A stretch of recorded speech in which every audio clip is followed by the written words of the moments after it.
The sun rose over the small village of Okene, painting the sky with golden light. Women carried pots of water on their heads, children laughed and played, and the elders sat under the big palm tree sharing stories of the old days. Omayoza, a cheerful bakery girl, woke early like she did every morning. Her bread was famous in Okene, known for its warm, soft texture and delicious aroma. Carrying a tray of fresh loaves on her head, she headed to the village square, calling out to her customers. Though she loved her simple life, deep inside, Omayoza longed for something greater, a life full of possibilities and adventure. One day, an unfamiliar sound echoed through the village. A shining black car rolled into Okene, stirring curiosity among the villagers. It stopped near Omayoza's stall, and out stepped a young man in a spotless white shirt. His name was Adinoin, a city dweller sent by his wealthy father to oversee a development project in Okene. "Good morning," Adinoin greeted. "Can I buy some bread?" Omayoza, surprised, handed him a loaf. Adinoin took a bite and smiled widely. "This is the best bread I have ever tasted," he exclaimed. Omayoza smiled shyly, unsure of what to make of the stranger. Over the following days, Adinoin became a regular at Omayoza's store. They struck up conversations, exchanging tales of their contrasting worlds. Adinoin spoke of tall buildings and bustling streets, while Omayoza described Okene's traditions, its fertile farmlands, and the vibrant community spirit. A connection grew between them, but Adinoin carried a burden he had not yet shared. One evening, as they sat under the shade of a palm tree, Adinoin finally revealed the truth.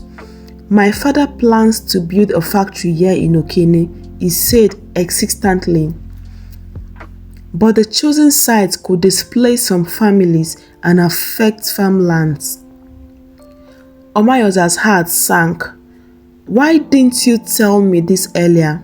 she asked, her voice trembling. "I did not want to hurt you," Adinoin admitted, "but I see now how much this land means to everyone." News of the factory spread quickly, and fear rippled through the community. The villagers gathered to discuss their options, their voices filled with worry and determination. Omayoza stood at the forefront, urging the villagers to protest peacefully to protect their homes and livelihoods. Adinoin, deeply moved by Omayoza's courage, joined the villagers in their fight. He confronted his father, Chief Itopa, arguing that the project could be adjusted to benefit the village without harming its people. However, Chief Itopa dismissed his concerns, insisting that progress required sacrifice. Refusing to give up, Adinoin collaborated with the villagers to propose an alternative solution. They suggested relocating the factory to a central but undeveloped part of Okene, far from residential areas and farmlands.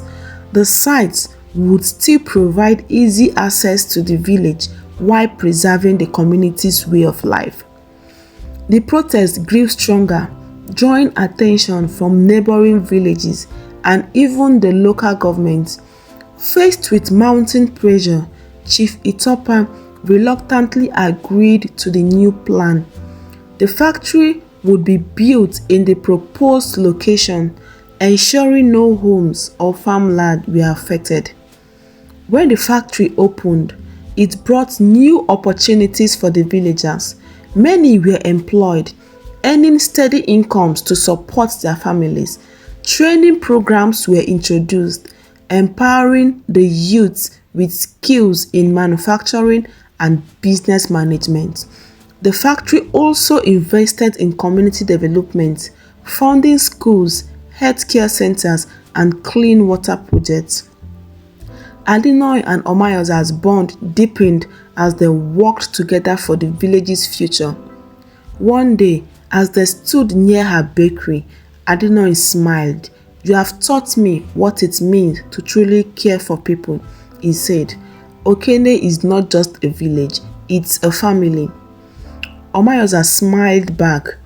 "And you have shown me that change doesn't have to mean destruction. It can bring growth if done the right way." The villagers of Okene thrived, their lives enriched by the new opportunities the factory provided. The story of their peaceful protest and collaboration became a source of pride, told for generations as the testament to unity, courage, and the power of working together for the common good.